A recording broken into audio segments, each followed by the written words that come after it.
Hello, my name is Megs Reynolds, and I'm the Executive Director of the Do More Agriculture Foundation. We are the national voice and champion for mental health in Canadian agriculture.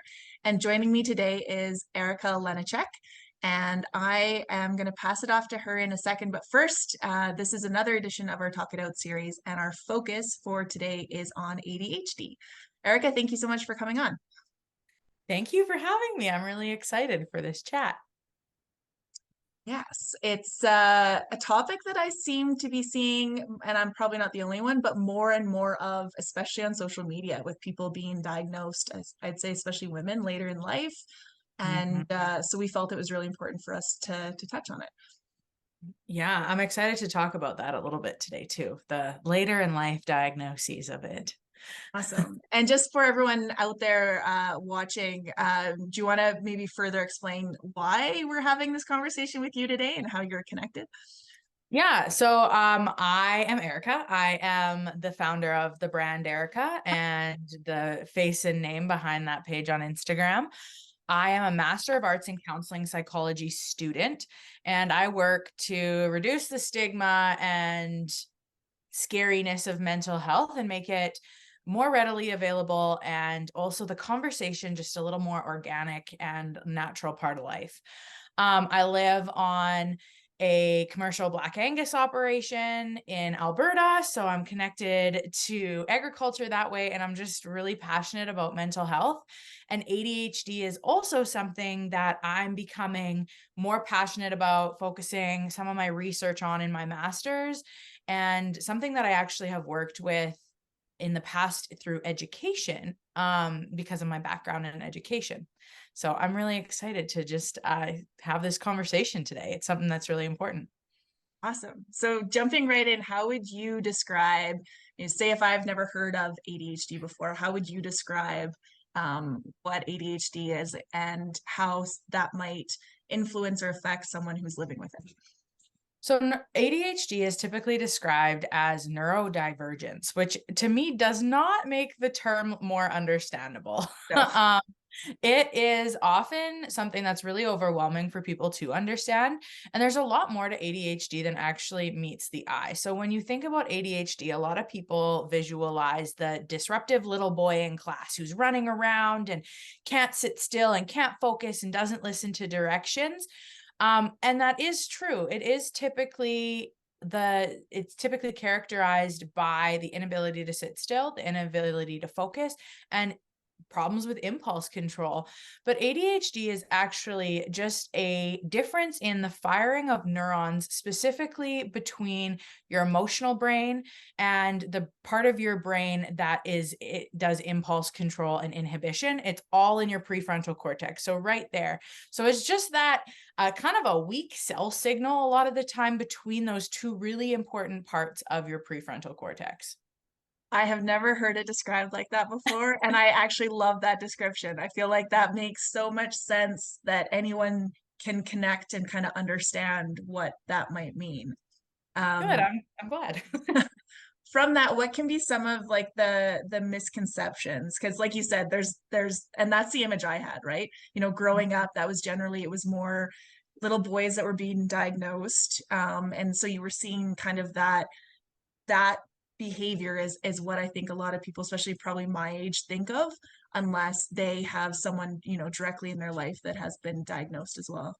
Yeah, so the typical image of ADHD is that disruptive little boy in class. And I think that where more and more research kind of started coming out, I'd say in the early 2000s actually, about inattentive versus hyperactive ADHD. So there's actually different types of ADHD, or subtypes is what they're actually called. And it's not just that ball of energy, but that's the common picture. I think a lot more research now, like you said, and I don't know if it's necessarily research, but light is being brought to inattentive ADHD. And like you said, like women who are kind of in their late 20s to early 40s are getting diagnosed with ADHD, and that's ADHD inattentive.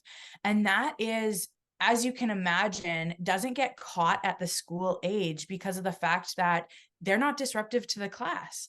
The teacher has only so much time and energy to focus on students. And so they're going to focus on helping the disruption in the class. And unfortunately, inattentive ADHD is quiet, artistic, daydreaming, but not able to, focus on one task, and kind of, you'll see somebody who has like 9 different art projects on the go, or a really messy room, and it's quiet and reserved rather than out there and loud. And so I think that the biggest misconception is ADHD is always hyperactive, because it's not. Mm. I think too, there's that, and maybe this stems from, again, that who was kind of noticed early on in life. But I think there's stigma around it being a negative and being like, well, that person's can't learn, or they can't succeed. But I think, my understanding is, especially with the individuals, male and female, that are diagnosed later in life, a lot of them are high performing individuals in their fields. Absolutely. Absolutely. A lot of them have a really good business sense too. High performance. It's just learning to channel that energy and that focus into the thing that they're passionate about. And being able to understand how the brain works and how to make that cell signal, like I referred to it as, a strong cell signal rather than a weak cell signal. But oftentimes the brain, because it has a weak cell signal in one area, has a stronger cell signal in a different area, which would bring in that piece of high performance. I think one thing that is also a misconception I just want to add is that when you talk about ADHD, it's environmental and genetic. And a lot of people, when they hear that they're diagnosed with ADHD or their kid is diagnosed, think that I did something wrong in my environment, in my home, but you didn't necessarily. It takes a perfect interplay. And I say perfect as in like things have to meet up just correctly between the environmental factors, whatever that looks like, and the genes in order to turn on that switch or turn off that switch, I guess, and make that cell signal weaker. So it's not that something's wrong. It's not that you can't learn. It's simply the fact that your brain works differently, divergently in comparison to everyone else, or neurotypical. And I don't love that term, to be honest, because what is typical? I was going to say, Like, is anyone like, no, where do we draw that benchmark? no, nobody is. But those are the terms that you often hear in the science. And I actually do think that those are changing. I like to hear that. So, Mhm. On that, how it was genetic and environment, what can kind of the holistic we, as in, teachers at an early age, parents, later on in life, friend circles, family members, employers, do to create a more conducive environment? Because that's one of the other pieces that I've heard, is that, the people that you do see that are diagnosed later that are highly functional, one of the common characteristics is they had someone that supported their unique learning requirements, or work requirements. So, we interviewed Hamadri, and she works with Do More, and it's always been really important that she's able to doodle and stuff when she's in a meeting. And it's not that she's not paying attention, that helps her focus. Likewise, a kid might be allowed to listen to TV or have a TV on in the background when they're studying, where maybe their brother or sister isn't, but the parents are able to realize that that is actually helping them be able to focus on what they need to focus on. So what can we kind of do as a whole to make our spaces and our environments better for all of those that might be working or learning in that space? My background is education, so I will refer a lot to the classroom in this, but I think you're seeing more and more of it with like hands-on activities, standing desks, walking treadmills, things like that, to make life more accessible to people just generally, allowing doodling. Typically people would be like, that's rude. It's actually not. If she's paying attention, then that's better than her sitting there and feeling so uncomfortable. So, I think honestly, the thing to make life more cohesive, because ADHD is actually quite a personal experience, right? Just because one person might need a walking treadmill or rubber bands on a desk or like a fidget, doesn't mean that's going to be helpful for the next person, especially when we're talking about the two different subtypes. But I think honestly, to make life more cohesive, and this stands for anything, is to not assume things about people. Just, like you're doing your thing, and allow that to be part of the open conversation, and don't assume that they're not paying attention because something else is happening at the same time. I think that, when you think of like a typical environment, you think of quiet and no talking, and everybody's just has pencil and paper, even in like a work meeting or board meeting. And if they're doodling, you make the assumption that they're not listening. But I think that when it comes to mental health, just generally, taking away that assumption is huge. I like that. And I think there's, we're all so different that there's pieces that, could be something that helps someone with ADHD, but also just something that maybe helps someone that doesn't have it, right? And so Yeah. being able to have that conversation. What would some of do you have kind of like, we have talked about the fact that it does present differently. But are there kind of go-tos that would be looked for through the diagnosis process that, someone listening or watching, that maybe they have a child that they're wondering about, or maybe they're wondering about themselves, that might be some of those kind of key indicators that are used?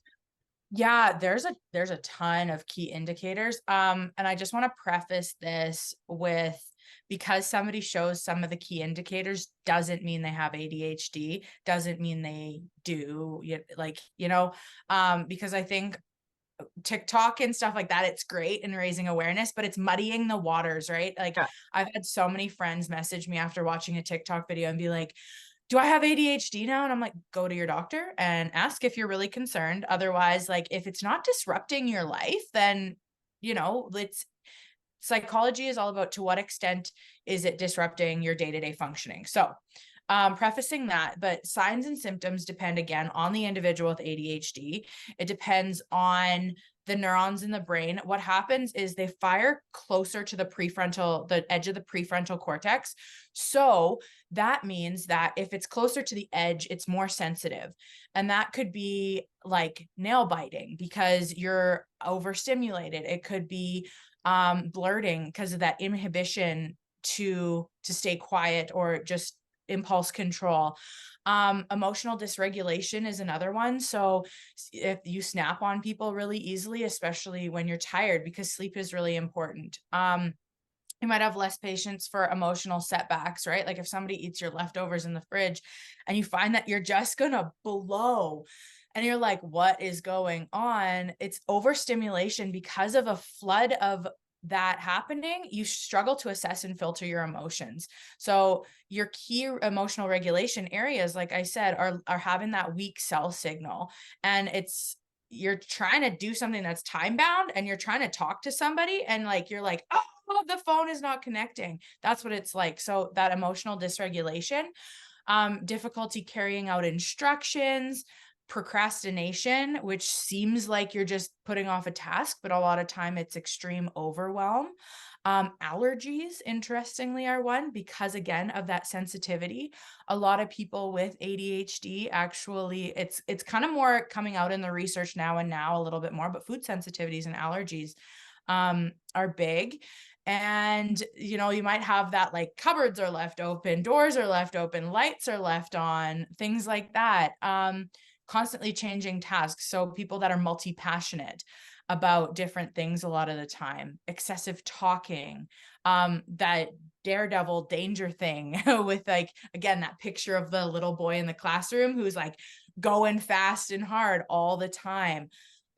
There's another one, is like the people that set 10 to 15 alarms before they can get out of bed. There's a lot of different things. And, a lot of people laugh when I say that, and they're like, I know somebody like that. And I'm like, I yeah, do we that. all do. Right? Like, we all do something. And that's, I don't know, I'm not here to diagnose, but maybe you do, maybe you don't. Right. And, it's all about to what extent it impacts your life. So I think that's a pretty extensive but not exhaustive list of some of the really common indicators that you might see. I think another one I think is interesting to mention that's coming out in the research more is money management. And Yes, because we talked about that. impulse Yeah. control. Yeah. Yeah. It's hard if you can't control your impulses, how can you control your finances sometimes too, right? Yeah. So yeah, And there can there's be then that like dopamine, because that was one of the things we talked about with Hamadri, Mhm, where there's you do feel good because you've just bought something, but mhm, how like for her, she would fixate on like, I need to have this. And then mhm. that's like that focal point until she has that item, right? Yeah. But I loved everything you were saying about like to what extent does it affect your life? Mhm. Because, you know, we all have our own batteries, we all have different abilities to recharge ourselves and take care of ourselves, and you know life happens, and sometimes that means we have a overwhelming workload that might make us feel, you know, in that freeze state, so we might be procrastinating, but that doesn't mean that we have ADHD, right? Exactly. Or like I set all the alarms, that's because I stay up too late and I'm tired in the morning. Exactly. um and so, you know, looking at the pieces of our lives and how they come together. And I know, you know, one of Hamadri's comments, and you touched on it with the TikTok comment, is that it can take away from someone when they are being open about living with ADHD or a different diagnosis. And you're like, oh yeah, like I do some of those things. I probably have that. Because there is a difference between having some of those things in your life and your life being controlled by those things. Exactly. And I think that's the thing. I talked to when I used to work in the schools and we talk about bullying and raising awareness about bullying, and this will tie back into it. Give me a second. But you have more language becomes commonplace, but that doesn't mean it's correctly understood and correctly used. And so when we were in the schools, we'd break down bullying to bullying, bad days, mean moments, friends teasing, and jokes. And there's a difference. And so just because you have ADHD tendencies doesn't mean you have ADHD. And saying, "Oh, that's just my ADHD today," is, if you don't, it can make it less inviting for someone else to share that they do have ADHD. So yeah, like we all do things that because our brain is somewhere else, we're overwhelmed. There's something going on in our lives that's taking our attention into other spaces. Yeah, and that's one of the things we've talked about too with like depression or anxiety. It's hard where we're naming things the same terms, but it might be a feeling or emotion or, you know, something Mhm. that is just part of that day or that week, but not necessarily again controlling our life and how we live our life. Right. Right. Yeah, you're spot on with that. And like I said before, it's to what extent Mm. it interrupts and disrupts your life. And if it doesn't, then keep on keeping on is my theory a lot of the time. Yeah. What can someone expect if there's someone out there watching this and they've been thinking about, you know, maybe booking an appointment with their doctor? What can they expect from kind of that initial process from going to their doctor saying like, hey, I'm, you know, wondering if this is something that I have, to what that diagnosis process might look like? Yeah. So there's actually two paths you can take. The first path is booking in with your general doctor, your family doctor.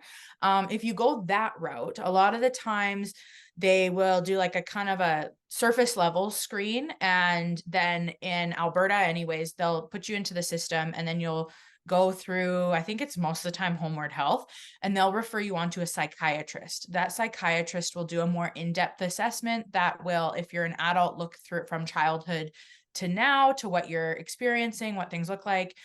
Paperwork, they might get your family or close, like your loved ones, to also fill out the forms because people lie. And so they want to get a holistic image, right? Of not you just second guessing yourself, but the people who really care about you too might notice things that can be helpful in helping you.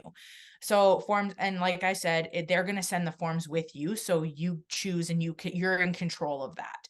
And then you'll go to a psychiatrist. A psychiatrist might see you a few times, talk about the likelihood in your assessments. You're typically scored on a scale. So if you have a score of, I think one really common one, it's 46 out of 48, then you're likely to have ADHD. Otherwise, then you might just have ADHD tendencies. There's something else we need to talk about. Then you will probably get tools, supports, and strategies from the psychiatrist, who might see you, might refer you back to a psychologist, depending on availability, what's going on, different things like that, and likely offer you medication if you are diagnosed. The second way that you can go to it is if you're seeing a registered psychologist, they will get a sense of some kind of surface level assessment as well. And they'll get something called a diagnostic impression. So they can't actually diagnose. However, they can say, hey, I'm noticing these things are disrupting your cognitions or your behavior patterns. And I'm going to suggest you go to your family doctor. Again, the whole process is in your control, right? So at any time, if you're uncomfortable with it, you can stop it. Then you'll go to your family doctor. A lot of times your family doctor will do another assessment of you, say, hey, who have you been talking to? What's been going on? They might decide to prescribe you medication, send you back, or refer you on to a psychiatrist, depending on how that conversation is. So you can kind of go at it two different ways, which makes it a little less daunting too, right? You can go to whoever you think is more comfortable for you to speak with first. Yeah, I like that. And can it be, I know like from some of this Talk It Out series and stuff, talking to professionals about anxiety, where that, you know, is oftentimes a mental illness where they'll say, okay, we're going to put you on medication. And sometimes that's just to get that person into a place where they can then bring that anxiety down to a level where they can integrate the coping mechanisms into their lives and learn it so that there's a good chance they come off that medication one day. And it was really just needed to help to get them to that place. Is that kind of with ADHD medication? Is that sometimes how it goes? Or if someone is talking about medication as being part of the diagnosis, that oftentimes is something that you should stay on and not just go on and off and go on and come off of? I think with ADHD medication, because it's a stimulant that helps your brain fire and create that cell signal, most people choose to stay on it. But that's a conversation that you would have with your whole healthcare team. It's not healthy to go on and come off of any type of medication, because of what it does to your brain.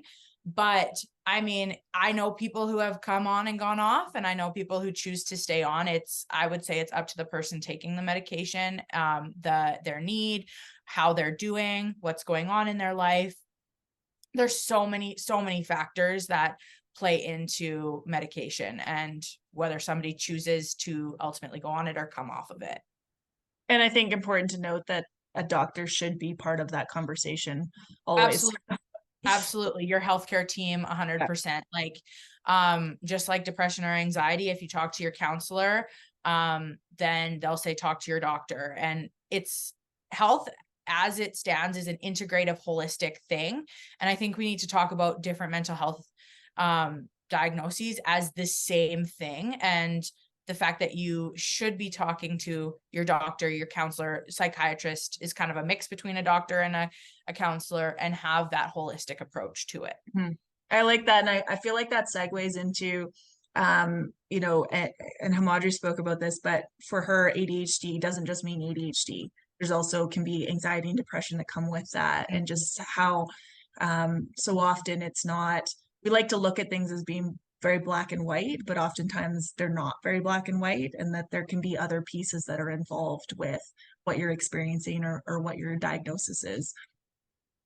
Yeah. It's a working thing all the time. There's definitely a lot of moving pieces with ADHD because there's a lot of sleep disturbances because of the fact that your dopamine and norepinephrine levels are off. And so sometimes too, if you're taking a stimulant medication, then if you take it too late, then you can't sleep because it's a stimulant. And that makes your brain fire longer. So it makes it harder to sleep. And there's a lot of different pieces of, like you said, depression and anxiety. Am I going to blurt something out? Am I forgetting this? Is there something wrong with me? And there's not, but those underlying core beliefs and schemas that you have about yourself based on your experience walking through life. What can we do? That's such a perfect segue. What can we do on the stigma piece? Like, how do we, whether that's, you know, us having this conversation or like, is what we're seeing on social media helping break down the stigma? Like, I've seen some really cool accounts where they're talking about like, being really open and honest about like what, and kind of making a joke out of it, but just sharing like what their day to day is like, living with ADHD. And so, what can we do to break down the stigma? And is there, some negatives maybe that are popping up on TikTok or social media that we should be aware of, or how that might come up in the workplace setting or something where someone might say a certain thing thinking that it's a good thing to say or that it's helpful, but it's actually increasing or keeping the stigma in place? There's so many things to talk about with that. I think that part of understanding ADHD is understanding that it's not just like a thing people have. It's a medical diagnosis with physiological and anatomical differences within the nervous system. So it's not a choice. And in understanding that, I think it's understanding that it's not these people's fault and it doesn't make them less than. Mhm. And understanding that it actually is something really powerful if you can learn how to harness the energy and the focus into whatever you are passionate about. Because like you said, like there are a lot of people out there with ADHD who are killing it in whatever they're doing because they've learned how to harness their energy. And I think that we need to learn, like I said, to be non-judgmental about whatever people are doing. And the fact that their ADHD thoughts aren't just thoughts, it's a thought with a whole entire background story, a whole entire possibilities story, and understanding that clear communication, healthy relationships, and patience are going to go a long way. Because when you say something, and I don't want to just like put the overarching they and them into the people with ADHD, but lots of times if you say something to an individual who is dealing with ADHD, it's going to create this cascade of what ifs, what thens, and that's the anxiety piece. So just being mindful about how you communicate, being clear and concise with your communication, and focusing on their strengths is huge. I think in talking about the piece of is social media doing harm or good, there's always that balancing act going back and forth of whether it is or isn't helpful. I think it's helpful in raising awareness, and there are good accounts that talk about their day and humorize it, and humor is really powerful too, right? It's really healing. But then it's also doing what we said was what we talked about earlier with the aspect of, okay, so I do one or two things because I do this, that means I have ADHD. And then people start to joke about it, but they don't, and they don't understand what it's actually like to live with it. So I think just, again, being mindful, respectful, and kind about what you're saying and how you're saying it really helps with things. And if you do know somebody with ADHD and you are working in an environment where, you have to work together in some capacity, have a conversation. What is helpful to you? Right? I think that's a huge thing with stigma, is taking out the stereotypical, this is what people with ADHD or whatever diagnoses are dealing with, and dealing with the person in front of you. So not necessarily trying to treat the diagnoses or work with the diagnoses, but work with the symptoms of the individual who you are dealing with is really, I love really that. important. I love that. And I think that so often we lose sight of that individual quickly, right? Mhm. Like we Yeah. see that label or that diagnosis or whatever, and that's where we go to instead of just having that open, honest conversation of like, how do I best support you? And that could be, I'm going to text you before I call you to tell you, hey, can I call you right now? But I'm also going to say what I want to talk about so that you're not wondering why I want to call you. Right. So that they're, how can I try to remove anxiety from that whole interaction? But again, that comes down to having that conversation with that individual themselves. Mhm. Yeah, it's very individualistic. I know one person with ADHD who absolutely hates a connected calendar, won't do it, can't stand it, wants like verbal or text messages, reminders, and that kind of organization. I know one other person, both ADHD and attentive, I would like to add. One person who has a color-coded calendar with reminders on their phone connected to their spouse. So two people, same diagnoses, very different way of handling it. So yeah, that individual is very important, and they're a human being. Like, we're all different. You and I are different people in how we do things too. So it just, yeah, I really like to focus on the person that is in front of you. Is there anything that we haven't touched on that you want to make sure that we talk about, or that you put out to the world? And I guess one thing of that could be, we didn't really touch on where someone could go to learn more, whether that's, for themselves, to connect with books, to connect with resources, what have you, but just kind of that, what could be like a next step from here. Yeah, my absolute favorite resource to give to people, if people message me on my platform on Instagram and they're like, hey, I think I'm dealing with this. I've noticed some things from watching TikTok videos. I don't know what to do. And I'm like, that's seriously, I get that message all the time, which is why I bring it up. But I'm like, okay, cool. Like, let's chat a little bit more. And we talk a little bit more. And I love the book Scattered Minds by Gabor Mate. I never know how to say his name, but it's Gabormate. And he is a doctor, and he actually talks about the interplay of ADHD in his life with his siblings and stuff like that. Scattered Minds, phenomenal book. It will change your whole entire way of looking at ADHD. I've sent it to, I don't know, probably 10 people within the last year. Every single one of them has been like, I actually know how to have a conversation with my doctor or counselor about ADHD, how I'm feeling. And they have something to kind of normalize it. It's phenomenal. I would 10 out of 10 out of 10 recommend that book.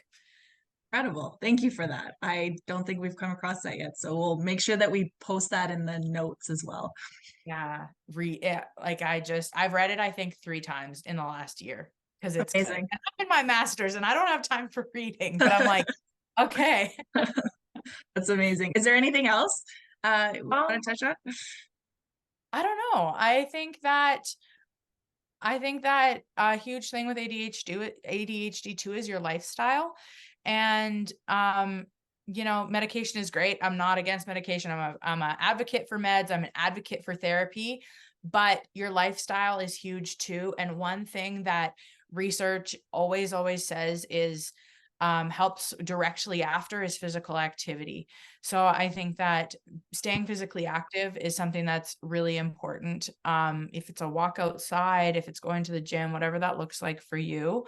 And being outside is huge too, which is wonderful because we all live in ag. So we get to go check the waters or be with the cows or walk around outside on the farm doing different things. So those things are all very good to focus on too. And I think just for anyone watching this, those are all good things to try to incorporate into your life in any capacity that you can, because they're helpful for just recharging in general. 100%. I'm big go for a walk outside every day, even if it's cold. 5 minutes is better than zero. Yeah. Yeah, that's amazing. Well, Erica, thank you so much for joining us and for all of your information. I think we could have kept chatting for hours, but I know Hamadri will get mad if we do that. So we need to keep it to a length that we can actually process and deal with. But really appreciated everything you had to say. I know the live session will go really, really well, and hopefully we get some questions in for that. But yeah, it's been so great to connect. We will share your socials so that anyone wants to connect with you, they can do so directly. For anyone looking to learn more about mental health in general and agriculture, connect with resources, connect with our Ag Talk National Peer-to-Peer Support Platform, you can head over to our website, which is domore.ag. And this has been another incredible episode of Talk It Out. So Erica, thank you again.